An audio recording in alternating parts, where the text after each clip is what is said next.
First of all, I want to thank for inviting me. It's a pleasure to be here in Oslo.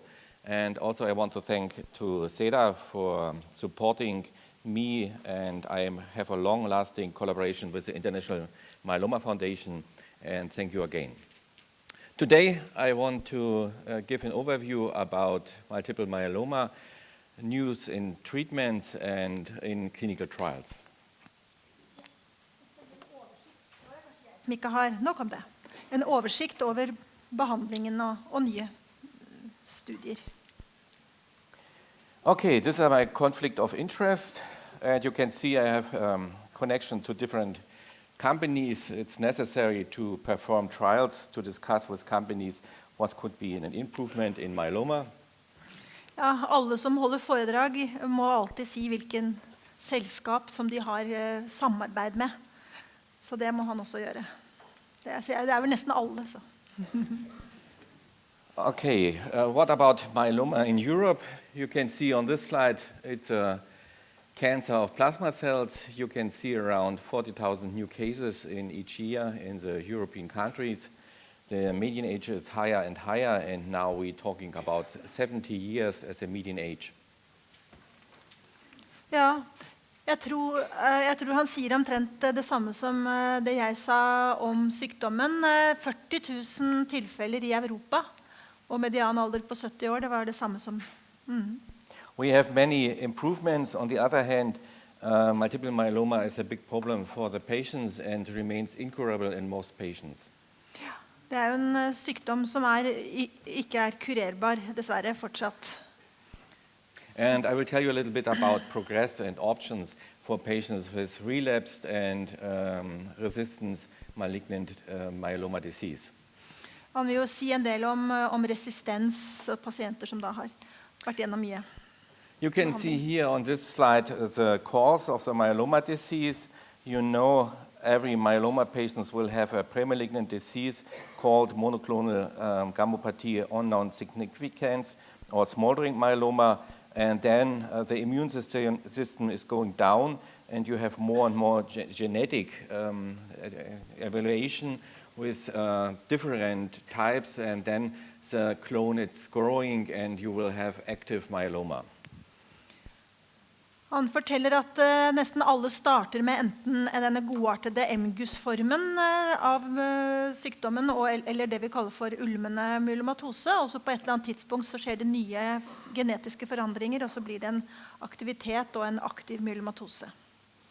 As I started in myeloma 20 years before, we are waiting until the patients were symptomatic, means they have pain in the bones, they have severe anemia, decreased kidney function, and then we started with the treatment. Now we can start to avoid symptomatic myeloma if we have some biomarkers. Ja. Han sier at før så behandlet vi alltid det vi kalte for symptomatisk myelomatose, det vil si at sykdommen måtte gi skade før vi startet behandling, og vi måtte kjenne på den. Men i dag så har man biomarkører som kan gjøre at man kan starte behandling før pasientene får symptomer.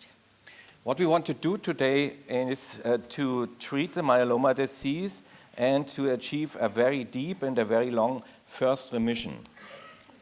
Man ønsker alltid å behandle pasientene godt den første gangen og oppnå en dyp og varig remisjon. Then you can see in the red line there's a discussion about can we cure a subgroup of myeloma patients. In my view, more than 95% will go on the black line and they will have a relapse, and then we have to treat the relapse and to find out how we can really treat patients with refractory relapses.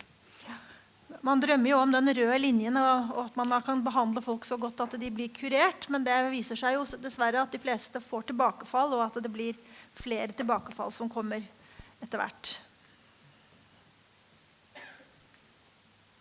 This is our own experience from my home university in Heidelberg. We have started in 1992 approach to treat fit patients with melphalan 200 micrograms.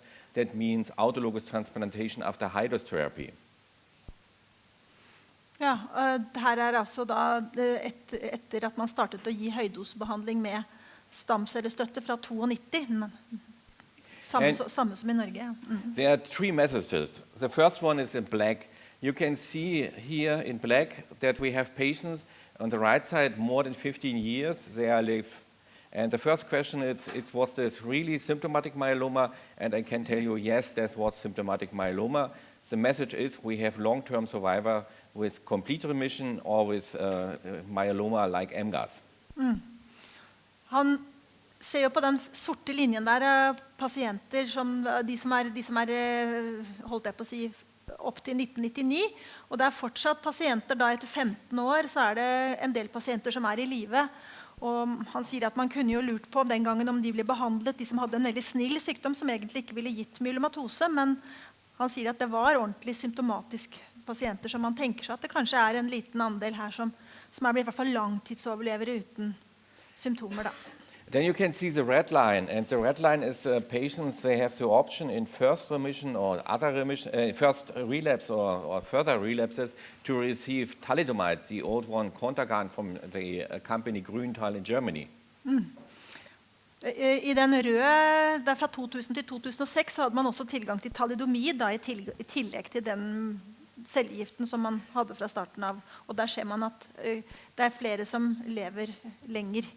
And if you look at the 10, that means 10 years, then you can see an improvement in overall survival in around 15%.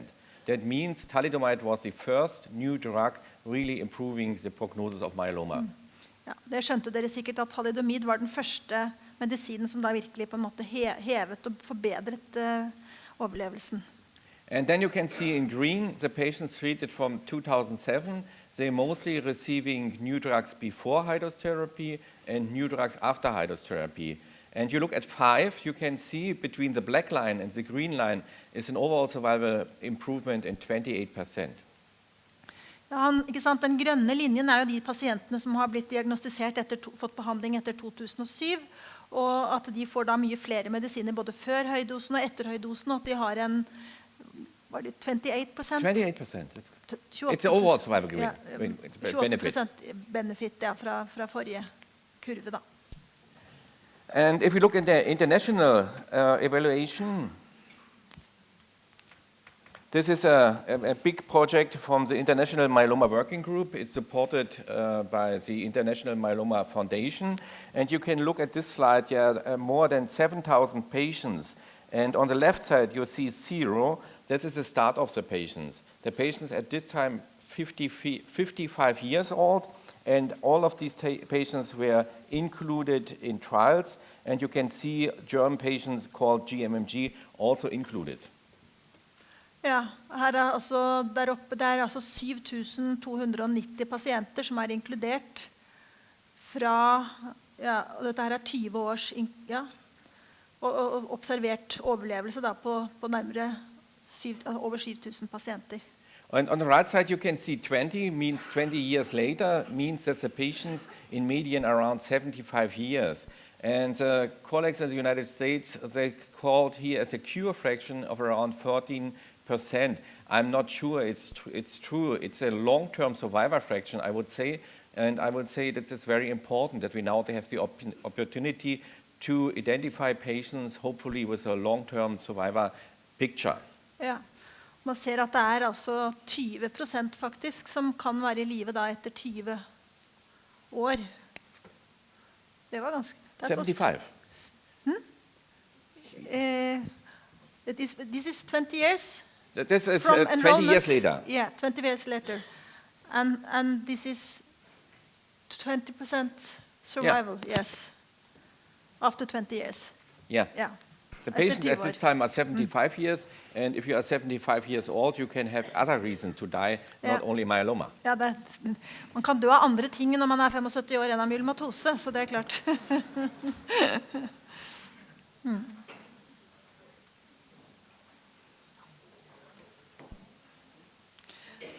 Så altså at det er forskjell på 20 til 15-14, det er ikke sant? Altså det er han snakker vel om at det er 14% man tenker kan være kurert da, altså av myelomatose, hvis man tar bort de som er gamle. Ja, jeg vet ikke om jeg fikk med meg den. I'm not quite sure if I explained it good. I hope. It doesn't work. Okay. And this is a colleague of mine, it's Bart Balogi. He was very enthusiastic and he was asking first time in the 80s, should we work on the direction myeloma to control or to cure a subfraction? And he has done a great work in Little Rock, and I'm thinking it's time to discuss about could we cure a subgroup of myeloma? Ja. Det var jo han som Bert Balogi som snakket om dette her i mange år, kontroll eller cure. Han har alltid snakket om cure, og han mener at det er en liten fraksjon med pasienter med myelomatose som vi kan kanskje anse som kurert. Det er en liten andel.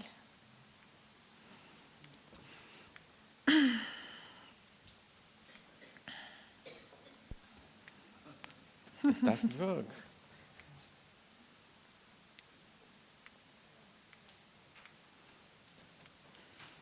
Could I get some help because it doesn't work? Oh, you have to try and... Okay, what is new? And it's not really new. You should know that you heard from me, every one of you have a pre-malignant precursor disease. It's called MGAS. Then you have smoldering myeloma, and then it's really active myeloma. And you can see here on this direction, this is the M protein. If you have a pre-malignant disease, then it's very low. Here it's a little bit higher. You see the protein from the myeloma cells. And if you have active myeloma, then you will have a lot of protein. And therefore, the doctors will say, okay, in this direction, we should start to treat. Ja. Han viser frem hvordan man deler opp hvor stor andel plasmaceller det er i benmargen. Hvis man har en sånn godartet variant, så skal det være under 10%. Er det ulmende myelomatose eller myelomatose, skal det være over 10% av benmargens celler som skal være plasmaceller. Og så er det også hvor stor mengde det er av sånn M-protein. Og den store forskjellen er skade på kroppen. Hvis du har myelomatose, så kan du ha på en måte skade av sykdommen, mens de to andre skal du ikke ha skade på kroppen ennå. You have the right hand. No. Okay, this was the first patient described with myeloma, and you see this lady is very, very ill. You can see breaking legs, you can see ascites, and this was a terrible time for the patients. The only real treatment was opioids. Det var den første beskrevne pasienten med myelomatose, som jo ser et ganske skrekkelig bilde, hvor virkelig bensykdommen hadde fått komme langt. Today we want to diagnose myeloma earlier to avoid such very severe disease. And you can see here in Germany it's a standard to investigate the bone, the whole body computer tomography. It's very easy, 5 minutes. It's not so much X-ray. And we stopped in Germany 10 years before X-ray examination for the bone. And we use in all cases the CT. It's more sensitive and more comfortable for the patients. Det viser at det er veldig viktig å holde orden på skjelettet, og i Tyskland har de brukt helkroppssete som standard de siste 10 årene.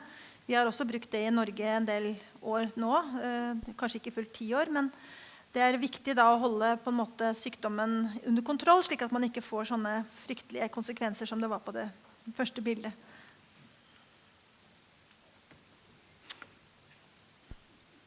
I think... You have a special head? I don't know. But Okay, this is...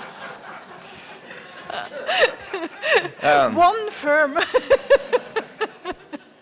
This work was done by Jens Hilgers at our center, and this is especially for you. You can see in yellow, with the yellow files, that is myeloma, and you can see in the yellow line, if you have 2 or more lesions in the bone marrow, then you will develop symptomatic myeloma very soon.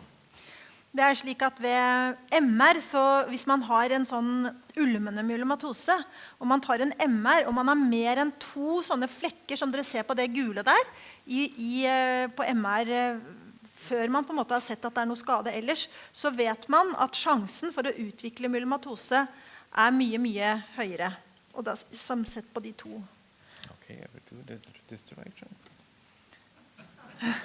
Just one firm. Yes, you did it. Okay, and if you have a lot of experience, on the other hand, these are focal lesions. That is not a lysis. It's not destroyed bone. It's a lesion could be different, and therefore, if we are not sure what means these lesions, then we are waiting. And in blue and red, you can see if you have new lesions or the lesions will be bigger, then you will develop symptomatic myeloma very soon. Det kan være vanskelig å tolke sånne lesjoner på MR, for det viser egentlig ikke hull i skjelettet. Det viser forandringer i benmargen. Men hvis de er større, og hvis de er nytilkommende, så er det en mye større risiko for at sykdommen er underveis til å bli en symptomatisk myelomatose. Okay. What we are doing with our patients, we are using MRI on the right side. Then we have the option to use PET-CT. If you ask an American doctor, he will say PET-CT is the best one that you get. And on the left side, you can see is a special MRI with black lesions. And the black lesions, they are meaning they are myeloma cells. We compare all the three methods and want to find out what is the best one to detect myeloma at the time of diagnosis and also after the end of the treatment. De har gjort mye forskning i Heidelberg på hvilken entitet som best. Og det som man sier, amerikanerne bruker mye PET-CT, eller om du bruker MR, eller om du bruker CT spesielle metoder, og hva som best det prøver de å finne ut av ved forskning. If we want to start to treat, then our recommendation in Germany is the patients with symptomatic disease should discuss the treatment option with a specialist in myeloma, because it's very important to make the decision go to a very intensive treatment, including high-dose therapy with autologous stem cell transplantation, or the other direction is to treat the patients with new drugs and without high-dose therapy. Han sier at i Tyskland så det slik at pasientene skal alltid få en diskusjon med en som hematolog, som kunnskap om myelomatose, om valget, om du skal gå for en, altså her som vi kaller høydosebehandling med stamcellestøtte, eller ikke det. Og her ser vi alder opp til 70-75 år. Yes. What is the treatment today? We have the transplant-eligible patients, very intensive treatment, induction to reduce the tumor burden, high-dose therapy, consolidation and maintenance, not transplant-eligible patients, induction and long-term treatment. Det jo da de to valgene man har. Det altså enten induksjonsbehandling, og så enkel eller dobbel høydose. Så dobbel høydose bruker man ofte i Tyskland, ikke så mye i Norge, men litt. Noen. Så det konsolidering, som også Fredrik snakket om i sted, og så det vedlikehold, som jo vi ikke får lov til i den vanlige orden.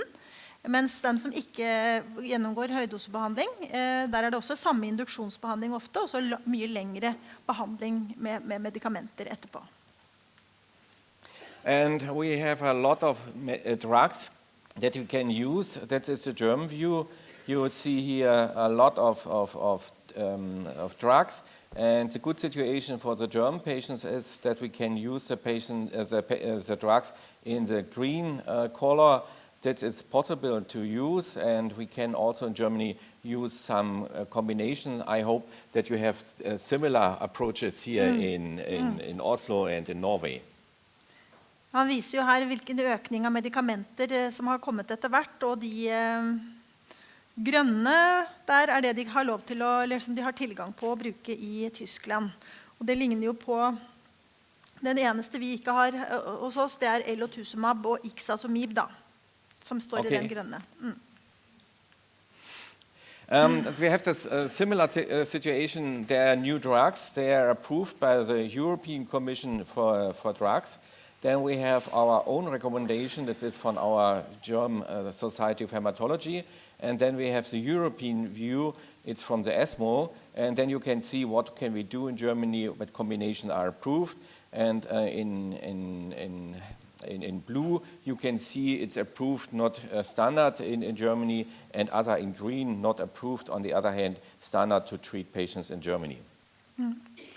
Det forskjellige behandlingsopsjoner da, som man har, og den øverste, der det jo både EMA-approved, alt dette her, som de øverste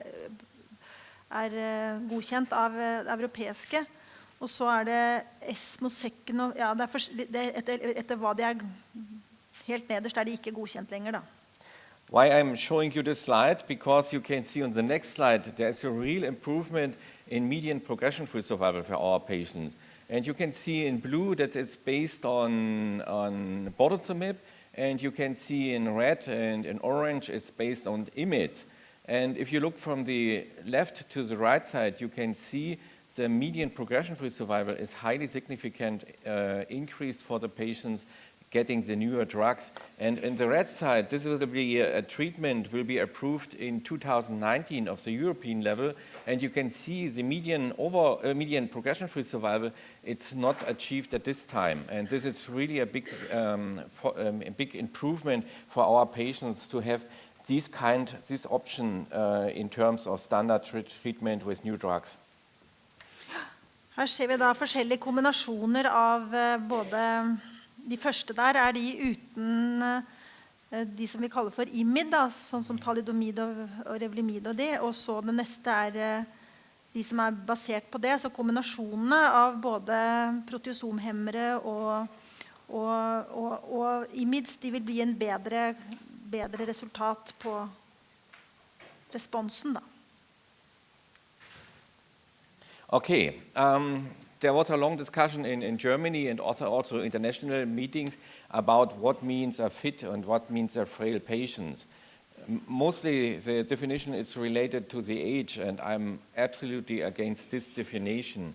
If you look on the left side, this is a lady 65 years old, and this lady has an amyloidosis with a severe decreased function of the heart.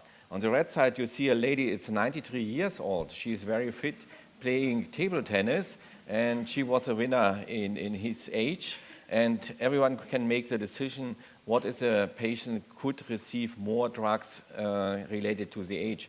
I clearly prefer the lady with 93 years. Ja. Ja.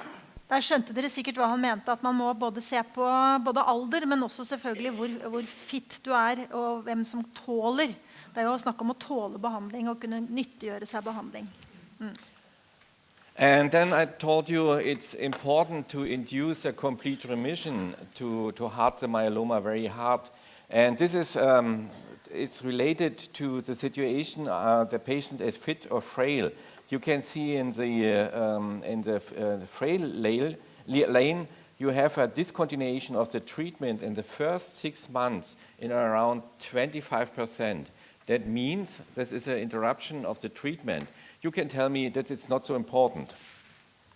Ja, du sier at de som frail, hva skal man kalle de da? Det altså, ja, det bra. Mye av grunnen, de fortsetter ikke, de klarer ikke å stå på medisinene kanskje mer enn et halvt år, for de tåler det ikke så godt. Så det, And what means that for the patients, and here you can see the very important message.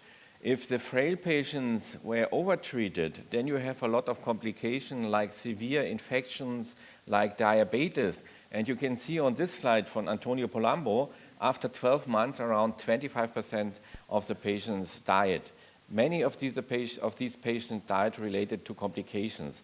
Therefore, you need a doctor really educated in myeloma, not overtreat the patient and use the adequate dosage of the drugs. Ja, det gjelder jo ikke å overbehandle pasientene, og de som da man må passe seg, altså for det ofte at man dør av infeksjoner, og at man ikke klarer altså at det mange som dør i løpet av de første 3 månedene på grunn av at de ikke tåler behandlingen de får. And I check our standard operating procedures, what is the right dosage for our patients, and you can see here an option how we treat the patients. And every one of you is knowing what means 20 or 40 milligram dexamethasone per day. And I would not say that it's low-dose dexamethasone. You should use dosages as here you can see on this picture. Han viser jo her hvordan man kan doseredusere etter hvor mange risikofaktorer man har da, for å være skjør, og at man da går ned i dose på absolutt alle typer medikamenter for å kunne tåle, rett og slett tåle det. Should we use the old one, high-dose therapy, based on melphalan 200 microgram? It's around 30 years old, and I would clearly say yes. I'm European, and the European mostly say yes. It's an old treatment, and here's a slide showing you a randomization between melphalan 200 microgram 2 times versus a standard treatment with melphalan low dose, prednisone, and Revlimid. And the message would be seen on the next slide. Ja, her nok en gang om den behandlingen som nå faktisk blitt 30 år gammel, altså høydose melphalan, fortsatt består, og her skal han vise resultatet av en hvor de har sammenlignet da melphalan, prednisolon og Revlimid som tablettbehandling mot tandem, altså to høydoser. And you could see in this slide the best one treatment in this trial was to use 2 times melphalan after induction and maintenance therapy with lenalidomide, and one standard in Europe is today to have induction, 1 or 2 autografts followed by lenalidomide maintenance. Her ser dere resultatet på den øverste linjen da overlevelseskurven på de som har fått dobbel høydosebehandling og vedlikeholdsbehandling, mens den nedre kurven de som da har fått behandling med MP, altså kombinasjonen av tabletter og Revlimid, prednisolon. And that is really new. You can see in this picture, it's a picture from a trial from France. You can achieve MRD negativity. That means we look for residual tumor cells. And you can see in the line, it's on the highest on the right side, that it's lower than 1 malignant cell in 1 million healthy cells. And this is a very deep response that we can achieve in myeloma. And I'm so happy that the new drug combinations are able to reduce the tumor burden. And you can see in this slide, if you have a maximum reduced tumor burden, then you will have the best prognosis. Vi har ikke snakket om MRD, minimal residual disease, altså hvor mange sånne, selv om ikke vi finner noe M-komponent, så kan man gå enda dypere inn og ta noe vi kaller for flow cytometri av benmarg for å se hvor mye av disse syke cellene det igjen i benmargen. Og da kan man finne ganske små, så hvis det MRD negativ, så betyr det veldig mye for hvor lenge du har effekt av behandlingen. Og med den nye behandlingen vi har, med så mange forskjellige medikamenter, så det ganske mange flere som oppnår veldig lav tumorbyrde. And then there was a long discussion what means old in myeloma, and we have checked at our center what means old, and you can see here we treated patients with high-dose therapy up to the age of 75, and there is no difference in overall survival between the younger patients and the older patients. Therefore, my message is fit is the most important point to make the decision, go in the direction high-dose therapy or not. Han viser jo her i disse 3 aldersgruppene altså at de som vært beregnet å være fit nok til å gjennomgå, hvis de først fit nok til å gjennomgå behandlingen, at man blir bedømt slik, så det ikke noe forskjell i overlevelsen. Så det har jo med på en måte at man må sjekke om de i god nok form. And I'm very happy after 10 years discussions with the insurances that in Germany the insurances will pay up to the age of 75. Ja. De sier at forsikringen betaler opp til 75 år i Tyskland. Some slides about activities in terms of trials in Germany. The study group I'm leading, it's a GMMG called German Multicenter Myeloma Study Group. And you can see here different short abbreviations about the trials. And you can see we have trials for newly diagnosed patients and also for relapsed or refractory disease. Ja, det en studiegruppe som han med i Tyskland, hvor det mange forskjellige typer både førstelinjebehandlinger og videre residivbehandlinger da. And this is a very old trial, on the other hand very important. This was a trial from the HOVON, this is a Dutch study group, together with our study group. And in this trial we used all drugs on the left side called VID, high-dose therapy and thalidomide. On the right side we used the new drug bortezomib before and after high-dose therapy. Her en studie de har vært med på, hvor de har brukt både en nyere og en litt eldre versjon av type behandlinger med den ene med thalidomid-vedlikehold og den andre med bortezomib-vedlikehold. And this is a very important message. On the left side, you can see the prognosis in terms of overall survival for the patients with a bad cytogenetic.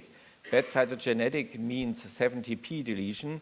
And you can see in the red line, the overall survival for these patients, it's only 36 months after 3 years. After 3 years, it's around 80% are died. This was a terrible time, and the patients with this sign in cytogenetic asking other and me, what should we do? On the red side, you can see if you have new drugs, then the red line is much more higher, and this is an improvement in a high-risk group. And therefore, we in Germany give for high-risk cytogenetic patients mostly proteasome inhibition like Blodkreftforeningen or carfilzomib. Dette var jo en sånn studie som også viste den gang at hvis du adderte til proteasomhemmer, altså som type Velcade, da, også carfilzomib etter hvert, men når du har det med, så vil de som har dårlig prognose, kanskje uten den behandlingen, når de fikk den behandlingen, så ble prognosen nesten like bra som de andre. Så det var styrt av hvilken behandling man fikk. Da. Så det at nå bruker vi alltid en proteasomhemmer i starten på behandlingen. Det gjør vi her i Norge også. And therefore we have a trial for our patients, very intensive treatment. It's based on 70p, 414 and other malignant cytogenetic signs. And these patients were treated very extensively in this trial with carfilzomib, Revlimid, dexamethasone, and an antibody against CD38. It's called ixazomib, and this is a very intensive treatment selected for high-risk patients. And what we want to show in this trial is that we will have MRD negativity for most of these patients and also transfer the MRD negativity in long-term survivorship. Her ser man at her kan man da hos de som har høyriskkriterier, som vi snakket om her i starten her, at det de mutasjonene som anses som høyrisiko. Hvis man har de, så får man da en mye mer intens behandling, slik at man skal være sikker på at man også hos dem oppnår det vi kaller for MRD-negativitet, at det veldig lite igjen på slutten, og da vil man se om det kan på en måte oppheve den risikoen det ved å ha disse høyrisikomarkørene.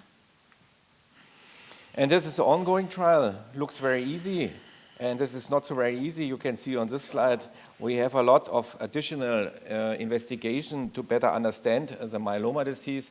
You have seen some slides about imaging. We are also collecting data about MRD. We are sequencing the tumor clone and also get information about GWAS from the patients. We want better understand the myeloma disease and then to find out better subgroups who had a profit from very intensive treatment. Han viser at det ikke bare enkelt å utføre disse studiene, for det jo bare i tillegg til at man skal se på hva den beste formen for røntgenundersøkelser, så det også her hele tiden MRD-undersøkelser. Det jo hele tiden snakk om benmarg. Da må man ta benmarg ganske ofte for å sjekke om hvorvidt da det kommet til det vil si en MRD-negativitet, at man da kan fjerne mer og mer av de cellene som man vet myelomatoseceller. Da. Så det ganske mye jobb, og det for å forstå naturen til myelomatose og hva som skjer under behandling, så det mye jobb involvert. For både pasientene og legene. Okay, what we are doing if a patient is included in the trial like HG7 or it's coming to Heidelberg, then we perform a bone marrow aspiration. We take around 60 milliliter of bone marrow aspiration. Then you can see on the left side the myeloma cells in blue and the other cells. And then we select the myeloma cells to have a purity more than 80%, and then we can analyze the myeloma cells in different directions like FISH, gene expression, sequencing, and this would be helpful for the future to separate the myeloma in different diseases. I have shown you about the 70p deletion. The prognosis in the last years was very, very bad for the patients. Now we are able to improve the prognosis for selected groups of myeloma patients like 70p. Deletion. Han viser jo her hvordan de da når de tar benmargsaspirat, når pasientene har aktiv sykdom, og renser så mye av de myelomatosecellene som mulig, og titter inn i dem, og ser på alle mulige vis, prøver å analysere de, hvordan de i forhold til både DNA, og hvor mye det å teste på veldig mange måter, for å kunne forstå mest mulig av hvordan man kan forbedre hos enkelte, da, og kanskje allerede der finne ut hvilken sykdom, altså det jo som sagt en heterogen sykdom, og hvilken vei denne sykdommen kommer til å ta, og forbedre der hvor man vet det høy risiko for at ting kommer til å skje litt fortere. It's important to discuss this point with the patients because our patients get around 6 to 7 bone marrow punctures in the first 3 years. I know that it's painful. It's not a very easy procedure. On the other hand, we have to learn more about minimal disease.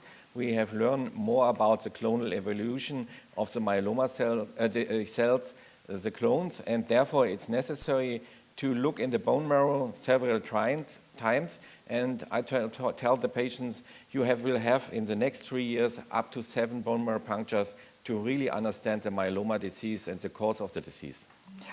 Ja, han forteller jo også at det jo selvfølgelig da en ting som koster for pasientene også, at de må ha opp til 7 benmargspunksjoner gjennom de første årene kanskje, for å på en måte kunne differensiere og se og undersøke plasmacellene for å forstå hvordan klonen evaluerer, altså hvordan den utvikler seg etter hvert, og for å forstå mer av sykdommen egentlig. Så det jo et stort arbeid også for pasientene dette her. And we look here at this picture on the MRD negativity. I told you the best one is that we have lower than 1 malignant cell in 1 million healthy cells. That's the sensitivity that we can achieve at this time. And if in the bone marrow is this sensitivity achieved, then the prognosis of our patients is good. Det forskjellige metoder å måle da, denne minimal residual disease, altså hvor mye sånne celler det igjen, og jo mindre det jo bedre blir prognosen til pasientene, mener man. Studier viser det. On the picture, it looks very nice and very easy. In reality, we have to invest in one measurement of MRD around €1,000 to get a very good result, and we have to standardize these methods, and this needs a lot of power to have very well established tests. Ja, han sier at det ikke så enkelt, det ganske stor jobb å etablere gode metoder til å bli få så sensitiv evaluering av metoden. Altså det en stadig jobb som pågår for å gjøre dette her best mulig.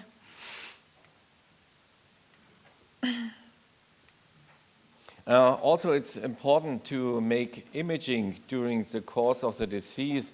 This work was done by Jens Hillengas, and there are 2 messages. On the left side, you can see if you have a big tumor burden, a lot of tumor, then you have a bad prognosis. It's not unexpected. On the right side, you can see if you can treat the patient very successfully and can reduce the tumor burden in the MRI, in the kernspin, then you will have a good prognosis. Therefore, in my view, the combination of bone marrow examination in terms of MRD and also imaging, it's important to have the information from the bone marrow as well from the lesions or lyses.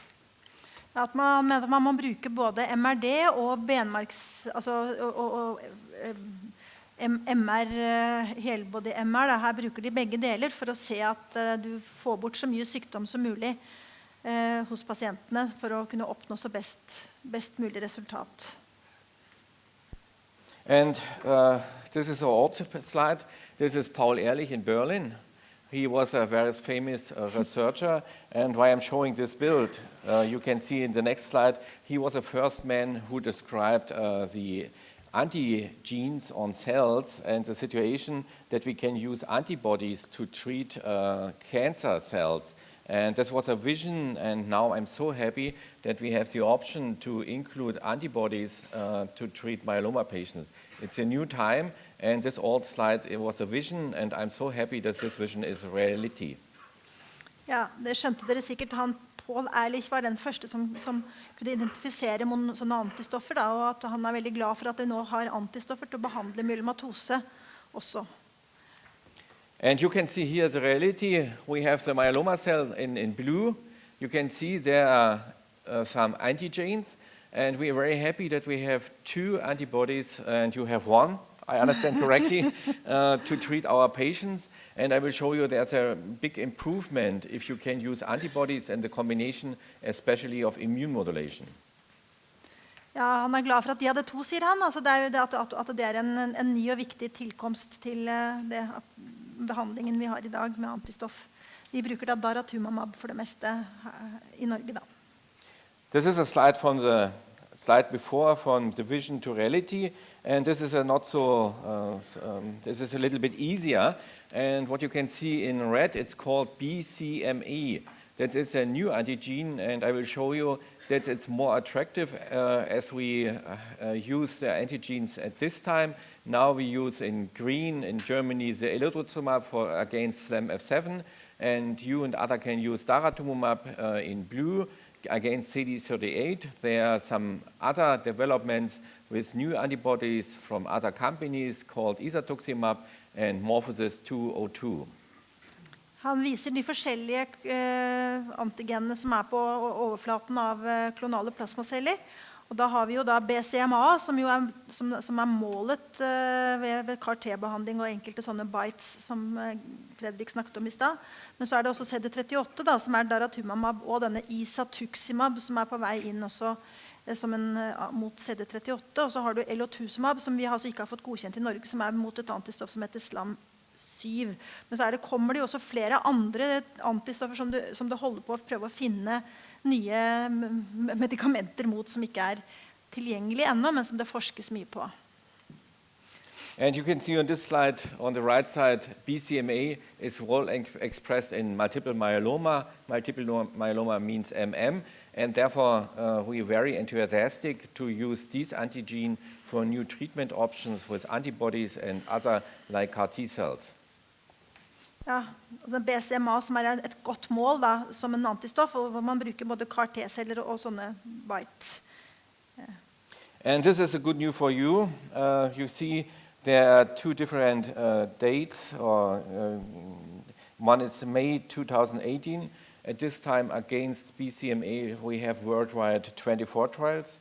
In the summer of this year, in August, we have 46 trials, and this is a huge number of trials in the phase 2 fashion, and I hope that we will get more and more information to start phase 3 trials, and it's in Europe possible to be a part of phase 2 trials at least 2 CAR T cells, and hopefully we will have good results using these antigen.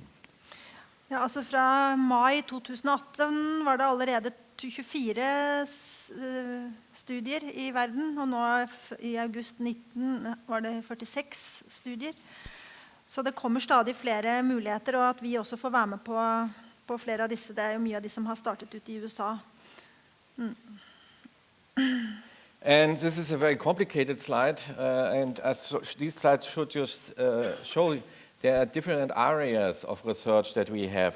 We have good clinicians to say, okay, this is fit and frail. You heard about cytogenetics, in my view, is standard. Then we have more and more sequencing data, expression data. You have seen some slides about imaging. It's very important, in my view, to include imaging techniques in the course of the disease. We are talking about minimal residual disease, not only talking. We have first trials with the with the primary endpoint MRD negativity, and we learn more and more about immune oncology in multiple myeloma. Dette viser hvor vanskelig det har blitt. Da. Det jo alt ikke sant, fra å bestemme hvem pasienter det som tåler hva, og helt ned til da selvfølgelig mutasjonene, cytogenetikken, som vi i dag bruker vi det i Norge også for å finne ut av det i starten. Og så det sekvensering, det blir stadig mer hva skal jeg si for noe komplisert, og få mer informasjon da, og kan si mer om genetisk variasjon, om prognose, og etter hvert da selvfølgelig måle hvor god effekt har behandlingen også med både MRD og bildetaging og andre typer. Så det mange ting vi har muligheter for å differensiere bildet av denne heterogene sykdommen. If we're talking about one patient, then we will have more than 1.5 million information from one patient, and that means really big data that we have, deep data that we have, and we need very clever data management for these big data that we receive from our patients. And I thank our patients because they give information about genetics from the tumor as their own genetic. Ja, da vet vi altså kanskje over 1,5 millioner data fra hver pasient. Det kan bli komplisert å holde orden på, så vi trenger god datahåndtering for å kunne nyttiggjøre oss alt dette. And this could be a trial for the future to combine the best that we have.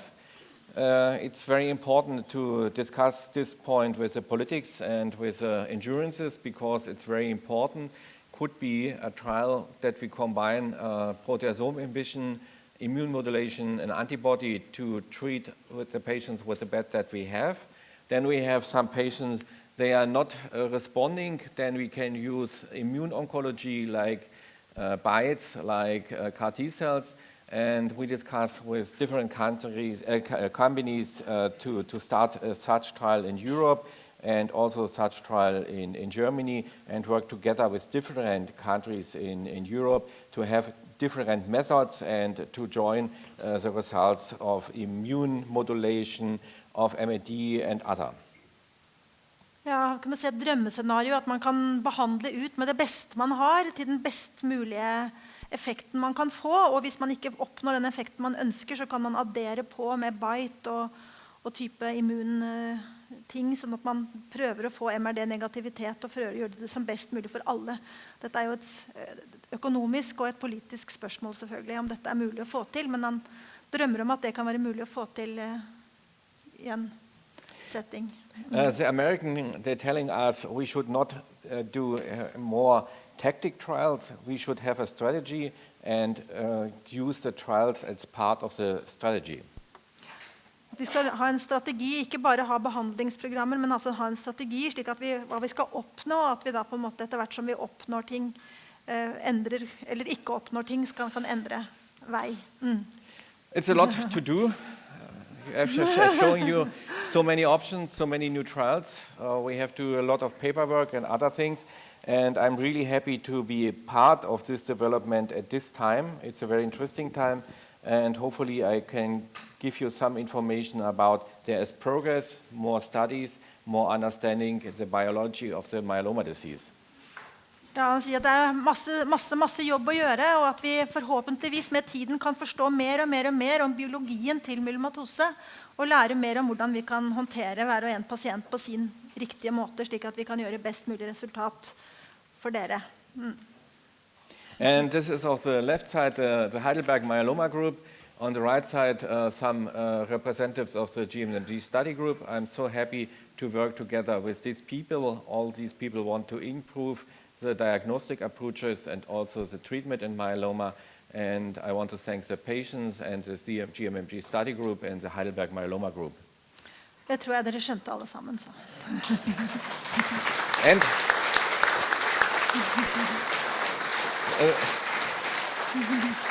the least slide, it's a bicycle from Bart Balogi. I had shown you the slide of him, cure myeloma, and look here at the bicycle, you can read really cure MM. That is not possible in Germany. What I want to bring you here in Norway, it's time to induce long-term remission, and on the right side you can see a black swan.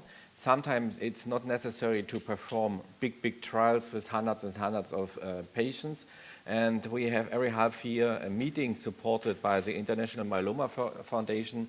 It's called Black Swan Initiative. There are around 10 myeloma doctors from different areas of the world. Then we sit down 6 hours, discuss about projects, and then we are shaking hands and say, okay, we want to do it, and we start immediately, not to make an approach to start in 3, 4, 5 years. We do it immediately, and I'm so happy to be part of this time and also of the group called Black Swan Initiative.